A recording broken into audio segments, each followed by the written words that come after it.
ঈদের দিনে কারাগারে কি খেলেন আসামিরা বা আওয়ামী লীগ কর্মীরা? এখন কারাগারে তো শুধু আওয়ামী লীগ কর্মীরাই বা নেতা কর্মীরা, আসামি বলতে এখন শুধু আওয়ামী লীগই আছে। বিএনপি খুব কম, গরুচোর চালচোর ধরা পড়ছে, চাঁদাবাজ, ধর্ষক, এই টাইপের কিছু সন্ত্রাস আছে। তাছাড়া রাজনৈতিক নেতাকর্মীরা বা আসামিরা কিন্তু এখন হাজতে নাই। বিস্তারিত পড়ব যে আসলে কি খেলেন সেই নেতাকর্মীরা বা আসামিরা। ঈদের দিনে কারাগারে কি খেলেন আওয়ামী লীগ নেতাকর্মীরা?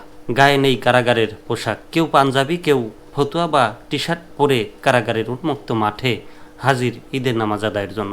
কেউ কেউ পরেছেন নতুন পোশাকও। স্বাভাবিক পরিবেশের মতোই কারাগারে থাকা আওয়ামী লীগের নেতাকর্মী সহ সবাই মিলে আদায় করলেন ঈদের সালাত। সোমবার 31 মার্চ পবিত্র ঈদ উল ফিতর উপলক্ষে ঢাকা কেন্দ্রীয় কারাগার সহ সারা দেশে মোট 68টি কারাগারে আনন্দ ঘন পরিবেশে আসামিরা ঈদ উদযাপন করেছে। কারাগারে ঈদের সালাত শেষে সবাইকে বিশেষ মানসম্মত খাবার পরিবেশন করা হয়। এছাড়া আসামিদের বিনোদনের জন্য প্রত্যেক কারাগারের সাংস্কৃতিক অনুষ্ঠান ও নারী পুরুষ কয়েদিদের জন্য আলাদা খেলাধুলার আয়োজন করে কারা অধিদপ্তর। আসামিদের ঈদের দিন সকালের নাস্তায় পায়েস ও মুড়ি দেওয়া হয়।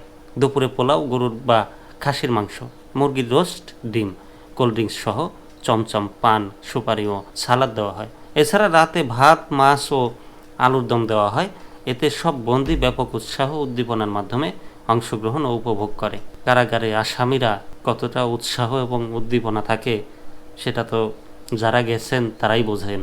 আমি একবার জেলে যাই নাই, গাড়ির ভিতরে পুলিশের গাড়ির মধ্যে ছিলাম। আমার এই যে অ্যাক্সিডেন্টের কারণে হাতে পায়ে আঘাত, মোটরসাইকেল বাইক অ্যাক্সিডেন্ট ছিল, তো কাজের জন্য পুলিশের গাড়ির মধ্যেই আমাকে বসে থাকতে হয়।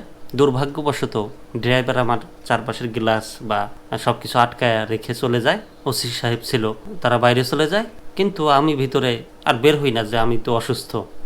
কিন্তু একটু পরে দম আটকে আসছিল, যে কি অবস্থা, আমার কাছে ফোন নাই, আমি কি করব, ফোন দেব নাকি, কয়েকবার গ্লাসে ধাক্কা দিলাম, কেউ সাড়া দিল না। তখন মনে হলো যে মানুষ জেলখানায় কিভাবে থাকে। খুবই কষ্টদায়ক একটা সময় পার করেছিলাম, বন্দি জীবন, আমার জীবনের ওইটুকুন। তাই বললাম আর কি, যে ভালো খাবার দিলেই কতটা উৎসাহ উদ্দীপনা পায় সেটা বোঝাই যায় যারা অন্তত গেছেন কারাগারে।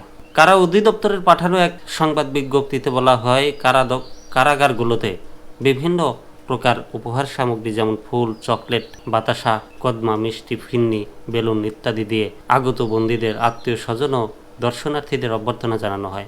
বাংলাদেশের জেলের এ ধরনের সৌহার্দ্যপূর্ণ আচরণ আগত দর্শনার্থীদের মাঝে ব্যাপক সাড়া ফেলেছে। কারা অধিদপ্তর জানায়, পবিত্র ঈদ উল ফিতর উপলক্ষে আগামী 3 দিন সব শ্রেণীর বন্দীদের একবার বিশেষ সাক্ষাৎ ও টেলিফোনে নির্ধারিত নম্বরে কথা বলার এবং নিরাপত্তা নিশ্চিত করে 3 দিনে একবার বাহিরের খাবার গ্রহণের সুযোগ দেওয়া হচ্ছে।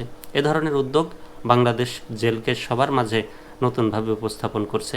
তবে ঈদের সালাতের ক্ষেত্রে সাধারণ কয়েদিদের সঙ্গে গ্রেপ্তার আওয়ামী লীগ সরকারের বিভিন্ন মন্ত্রী, এমপি, নেতাকর্মী ও আমলাদের নামাজের জায়গা ভিন্ন বলে জানায় কারা অধিদপ্তর। কারা অধিদপ্তরের সহকারী মহাপরিদর্শক জান্নাতুল ফরহাদ কালবেলাকে নিশ্চিত করেছেন, নিরাপত্তার জন্য ডিভিশনপ্রাপ্ত ভিআইপি বন্দীদের আলাদা সেলে রাখা হয়।